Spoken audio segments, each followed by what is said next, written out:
우리 정치의 한 달 앞을 내다봅니다. 월간 오늘은 신년을 맞아서 스페셜 월간으로 준비했습니다. 월간 김종인 전 비대위원장 모셨어요. 어서 오십시오. 네, 안녕하세요. 조금 늦은 감이 있지만 새해 복 많이 받으십시오. 네. 어떤 이야기부터 시작할까 고민을 해봤는데 아무래도 뭐 정부 윤석열 정부의 모습부터 좀 봐야 될 것 같습니다. 여러 가지 민생 정책들을 대통령이 지금 내놓고 있습니다. 예를 들어서 뭐 입시제도의 대대적인 개편도 있었고 금융투자세 폐지도 있었고 30년 된 아파트 재건축할 때 안전진단을 사실상 폐지하는 것도 있었고 뭐 전기료 인상 유예 등등등등. 이걸 전국 순회하면서 대통령이 발표를 하고 있는데 근데 정작 신년 기자회견은 안 하는 쪽으로 지금 뭐 가닥을 잡았다 이런 이야기가 들려요. 어떻게 보십니까? 모르겠어요. 뭐 대통령이 처음에 취임 당시에는 국민과의 소통을 굉장히 강조를 했는데 그리고 초기에 뭐 매일같이 기자들을 만나서 도어 스태핑인가 뭐 그런 과정을 거쳤는데 갑작스럽게 왜 기자를 기피하는지는 잘 이해가 가질 않아요. 그러나 지금 보면은 뭐 선거를 앞두고 과거와는 조금 다른 모습을 보이는 게 소위 민생과 관련된 사항을 갖다 많이 얘기를 하는데 예. 그 내용을 볼 것 같으면 어떤 거는 제도적으로 변경이 되지 않으면 할 수도 없는 거고 그죠. 국회를 통과해야 되는. 국회를 예. 통과해야 되기 때문에 뭐 최근에 와가지고서 참 선거를 앞두고서 무슨 소위 소상공인 이런 사람들에게 뭐 전기료를 뭐 20만 원씩 보조를 해준다든가 말이야. 그다음에 또 무슨 소상공인이 중소기업 이런 사람들에게 이자를 갖다 뭐 좀 반환해주는 예. 이런 모습들을 가지고서 아마 선거 준비를 하는 것 같은데 아하.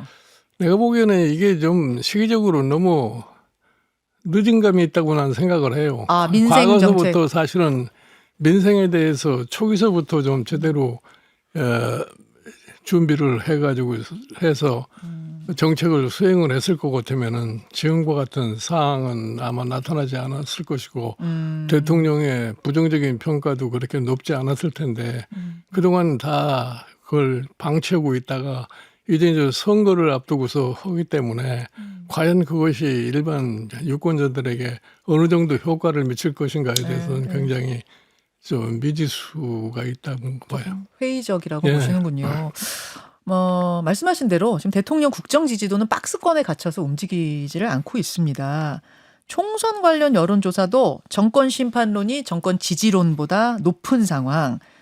결국 이제 한동훈 비대위원장의 전략은 윤석열 대통령의 이름을 지우는 쪽으로 가는 것 같아요. 중앙일보가 조사를 한 거 오늘자 중앙일보 보도를 보니까 한동훈 비대위원장이 취임 후에 여러 행사에 참여를 했는데 단 한 번도 대통령 이름을 입에 올리지 않았답니다. 그래서 뭐 윤석열 정부의 성공을 위하여 이런 말도 한 번도 없었다 그래요. 이거는 지우기 전략. 그러니까 내가 뭐 오래전서부터 얘기하지 않았어요. 대통령의 부정적인 평가가 저렇게 높은 그런 상황에서는 총선에 출마하는 사람들이 대통령 얼굴을 내놓고 선거운동을 할 사람이 거의 없다 이런 얘기예요.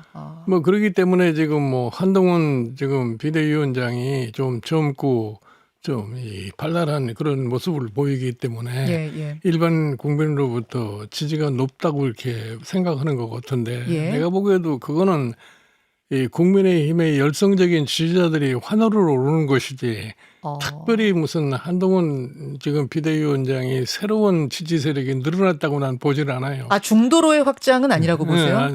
지금 인기 높은데? 네, 그건 아직도 모르다고요. 개인적인 인기는 올라갔을지 모르지만 그것이 선거에 결정적으로 영향을 미칠 거라고 난 보질 않아요. 지금 보면은 이제 개인 인기에서는 한 20%대까지 올라갔더라고요. 이재명 대표 거의 비슷한. 근데 그건 별로 의미가 없어요. 내가 지난번에도 얘기를 했습니다만은 과거 21대 총선 때 당시 황교안 위원장 한교안 대표의 지지도도 24% 가까이 올라갔었어요. 그건 막상 선거를 해보니까 그게 아무런 의미가 없는 걸로 나타나고 그래요. 지금 일희일비할 필요는 사실 없다 그 말씀이신 거고. 그러니까 지금 솔직히 얘기해서 한동훈 비대위원장이 지금 취임을 해가지고 지금까지 뭐 전국을 돌면서 얘기를 하지만 네. 당의 변화한 모습은 하나도 나타나지 않고 있어요. 아니 뭐 예를 들어서 세비 반납이라든지 뭐 불체포 특권 뭐 그거는 서약해하고 그거는 주게 과거부터 쑥 얘기 나오던 얘기지. 그게 새로운 얘기가 아니에요. 새로움으로 안 느껴지세요? 예. 그럼 뭘 해야지 그러면 좀 새롭다 이런 아니 느낌이 들까요? 그러니까 사실은 지금 한동훈 소위 비대위가 지금 예. 출발한 지 지금 한 보름 정도 됐는데 예. 지금까지 비대위가 내용에서 뭐를 한다는 것이 아직까지 보이질 않아요. 당을 어떻게 변화시켜야 되겠다고 하는 그러한 모습이 보이지 않습니다. 지금. 예를 들어 지금 이제 수직적 당정 관계를 깨야 한다 이런 주문이 있었는데 한동훈 위원장이 움직이지 않는다 뭐 그런 말씀이세요? 수직적 당정 관계라는 것은 말이 그렇지 깨질 수가 없게 돼 있어요. 지금 체제에서. 왜냐면은 윤석열 대통령의 임기가 아직도 3년 이상 남아 있는 이런 상황에서 이 당에 아무리 발버둥 쳐봐야 대통령의 그늘에서 벗어날 수가 없습니다. 그러니까 지금 한동훈 위원장이 우리 김현정 앵커가 말씀하신 대로 대통령을 거론하지 않는다고 그러면 그 자체가 벌써 이 대통령의 이미지상에 문제가 있다는 것을 한동훈 위원장이 인식을 하고 있기 때문에 그러는 것 같은데 그렇다고 해서 거기에서 더 발전해 나가가지고서 무슨 새로움을 제시할 수 있는 그런 가능성은 없다고 봐요. 어제 천하람 위원장이 그랬던가요?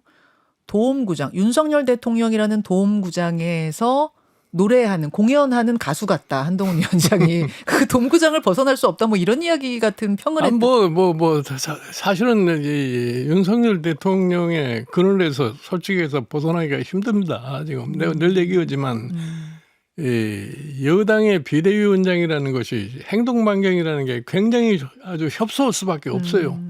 그 범위 내에서 하려니까 상당히 어려움을 겪을 수밖에 없는 거죠. 그렇군요. 그래서 이제 윤석열 대통령의 이름을 지우는 전략으로 자꾸 가고 있는 것이다. 뭐 그런 말씀. 알겠습니다. 그렇다고 해서 완전히 지워지지도 않아요. 예, 김종인 전 비대위원장 만나고 있습니다.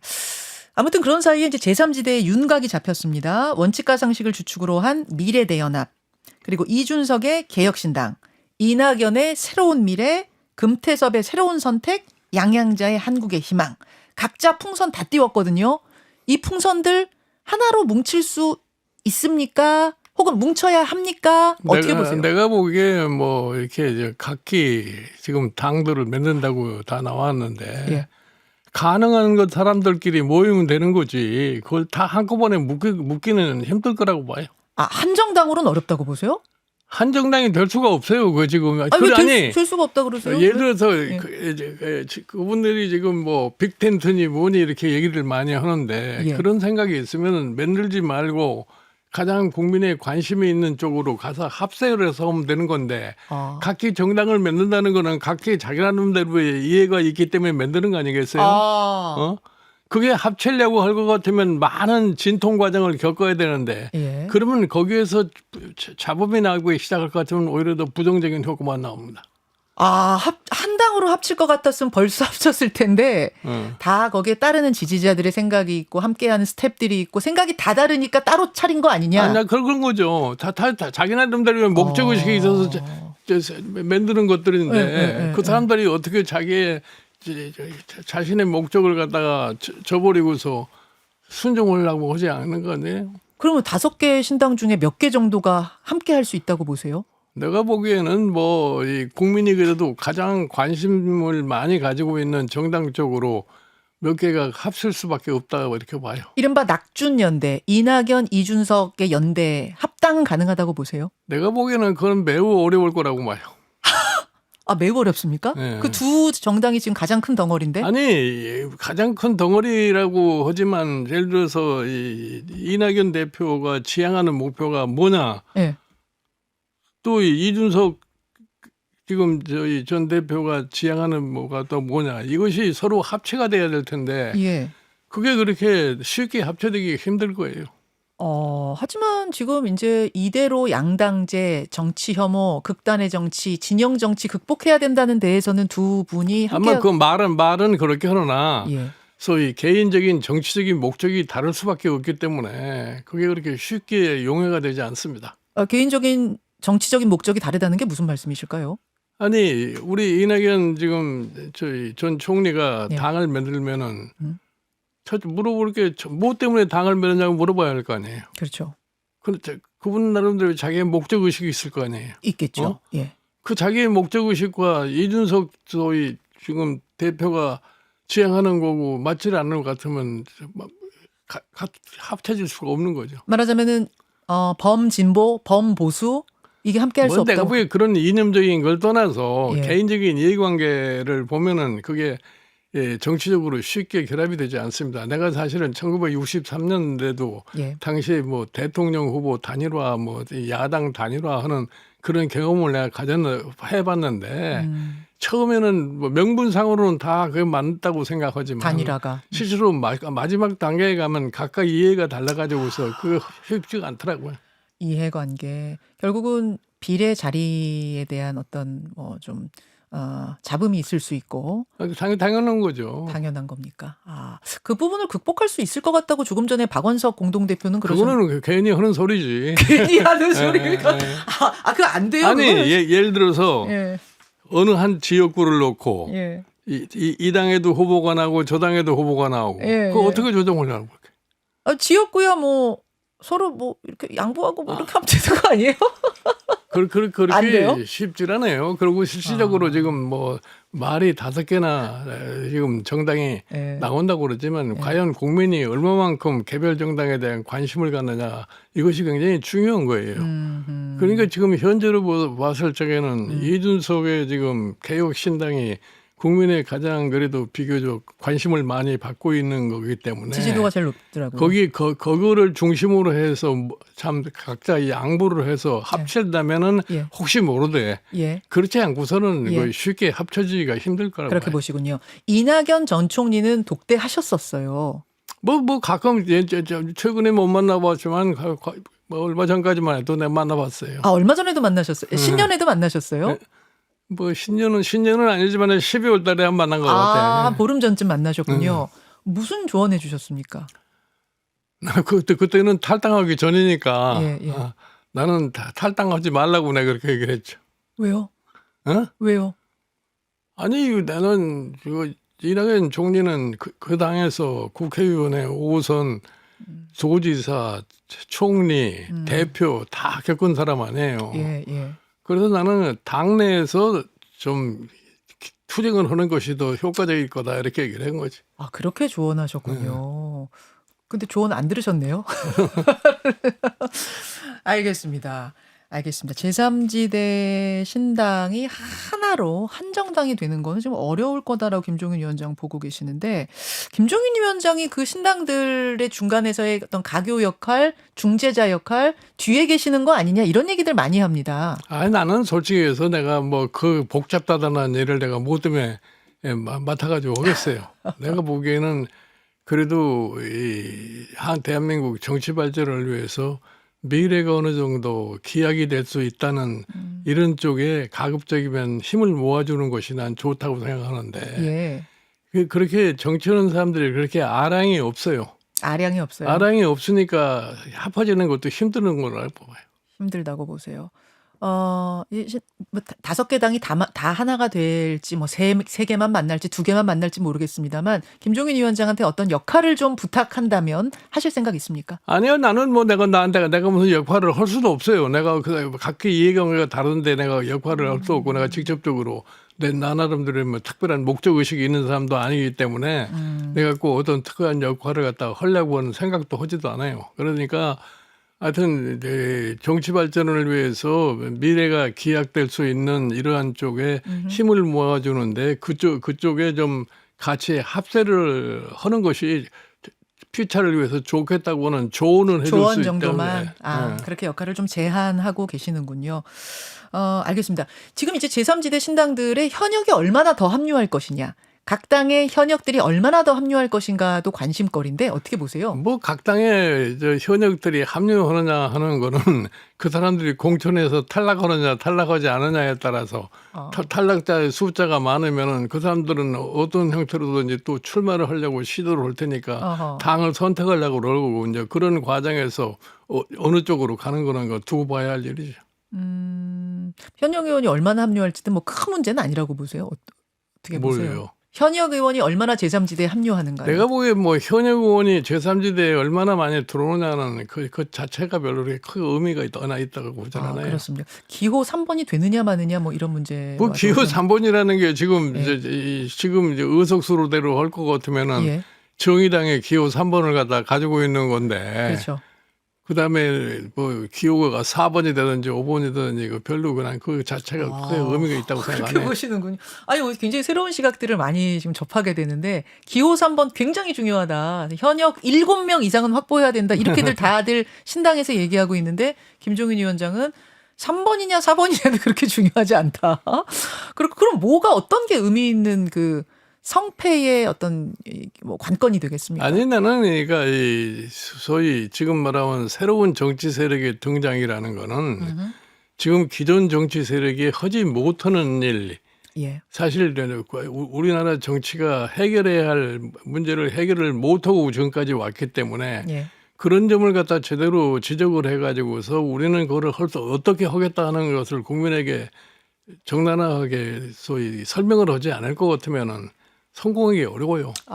비전 제시요. 그래서 당연한 거죠. 예. 근데 비전 제시는 각 당이 다 하잖아요. 사실 안 하는 당은 없지 않습니까? 지금 뭐 하고 각 당이 다 하지만 실현을 하지 못하잖아요. 예를 실행. 들어서 지금 뭐 참 노무현 정부 때서부터 양극화 문제라는 것이 심각하게 되는데 20여 년이 지나도 양극화는 좁혀지지 않고 양극화는 점점 벌어지고 있잖아요. 맞습니다. 이제 그것이 나오는 여러 가지 사회적인 문제가 지금 적지 않이 참 어려운 상황을 전개하고 있는데 그런 문제를 어떻게 해결하겠다고 하는 것을 제시를 해야지 미래에 대한 희망이 보일 거 아닙니까? 그걸 제시하지 않고선 정당의 의미가 없다고 난 봐요. 그걸 제대로 제시해서 국민을 설득하지 못하면 3번이냐 4번이냐 5번이냐 하나가 되느냐 둘이 되느냐는 중요하지 않다 그 말씀이시군요. 뭐 일반 국민이 대한민국 국민이 현명한 사람들이 무슨 기호 보고서 투표한다고 생각하지 않아요.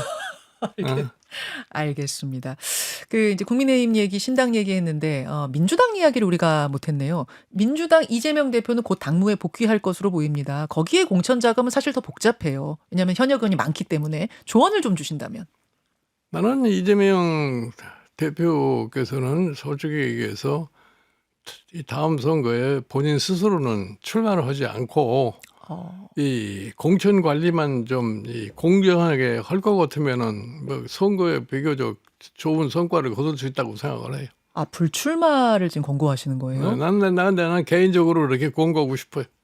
인천 계양을 쪽으로 지금 가닥을 잡았다는 얘기가 들리는데요. 내가 보기에는 인천 계양은 아마 출마 안 할 겁니다. 그렇습니까?